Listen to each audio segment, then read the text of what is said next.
This is a fan-generated show. If you would like to support us, please go to jamieglazov.com, and also don't forget to subscribe to our YouTube channel. All your support is greatly appreciated. Jihadist Psychopath by Dr. Jamie Glazov.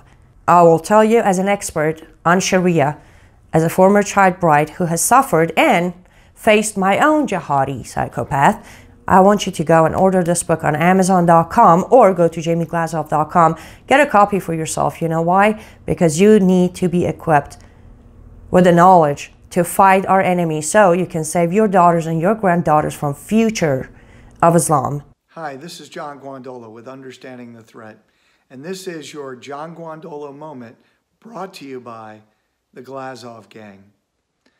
Here's a simple question. Can you win a war if you surrender?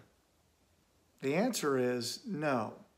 If you listen to Jamie Glazov, and those of you listening probably do, you may have heard some of my previous John Guandolo moments here on the Glazov Gang. And if you've been listening to Jamie and his team and listening to what my organization, Understanding the Threat, says and puts out, you'll realize we're in a real war.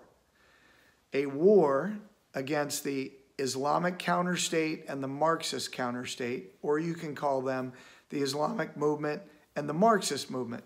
But these are real, organized efforts here in the United States with structure, doctrine, strategies, well-funded, with leadership, and many, in the case of the Marxist and jihadi organizations, thousands of organizations across the United States dedicated to, just read their websites, bringing down the United States, overthrowing our constitutional republic. In that case, can you surrender and win the war? Now, why am I asking this? Because I keep hearing from Republican leaders that, hey, we don't want to create conflict. We don't want to create friction. We can't have you come in and speak because it might create controversy. If you don't want to be in conflict in a war, that means you're surrendering the war. You cannot win with this posture. If Ronald Reagan and President Donald Trump have taught America anything, it's that if you speak truth boldly, you will do many things. Number one, you will advance the cause of liberty. You will energize people who care about this country and about liberty, and you will highlight, spotlight enemies of the republic, and you will give people opportunities to be creative, to go after the enemies in their very communities. A great example of this is what has happened in Minnesota in the last few days. Trainer graduates from Understanding the Threat participated in leading and guiding an organized effort in St. Louis Park to get the Pledge of Allegiance reinstated. That is amazing. And because of their efforts, the Adena City Council just threw their hands up and said, hey, don't come to us. We're going to reinstate the Pledge of Allegiance. That's what being on the offensive is all about. When Understanding the Threat says we're putting freedom back on the offensive where it belongs, that's what we're talking about. Now, the interesting thing is what these folks did in Minnesota is they also found out that Ilhan Omar, who's in the president's sights right now, met with city council members at the end of May in St. Louis Park. And then all of a sudden on June 17th, they decide to take the pledge off of the normal agenda and stop saying it before their meetings because it offended people. We also had some discussion about the Pledge of Allegiance too, and we concluded that in order to create a more welcoming environment to a diverse community, we're going to forego saying the Pledge of Allegiance before every meeting. I'm going to go in and say Ilhan Omar encouraged them to do that, but we're still digging. We have initial information that shows that's exactly what happened.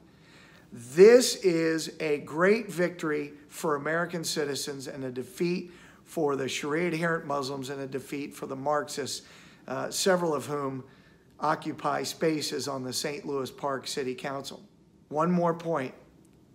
What is the risk of saying, we're going to do business in a way, these are Republican leaders, that we're not going to offend anybody. We don't want to create controversy. We don't want to have any conflict.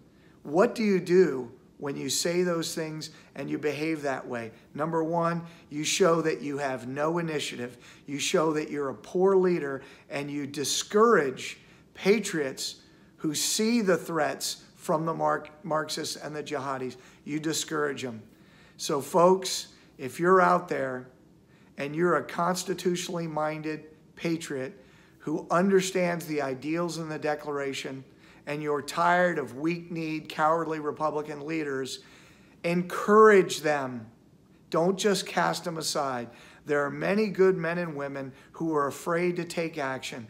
Go to them, encourage them, and then if they decide they don't want any conflict or they don't want controversy, toss them aside, get new leaders that are going to be bold and courageous. That's what we need right now. Folks, it is time to take the fight to the enemy, put freedom back on the offensive where it belongs. Understanding the Threat is the only organization in America giving leaders, police, and citizens tools to identify these threats in your local community and to give you tools to dismantle them. Go to understandingthethreat.com. Join us in this fight. Thanks, Jamie Glazov and your entire team. Thanks to the Glazov Gang. God bless you all, and God bless the United States of America.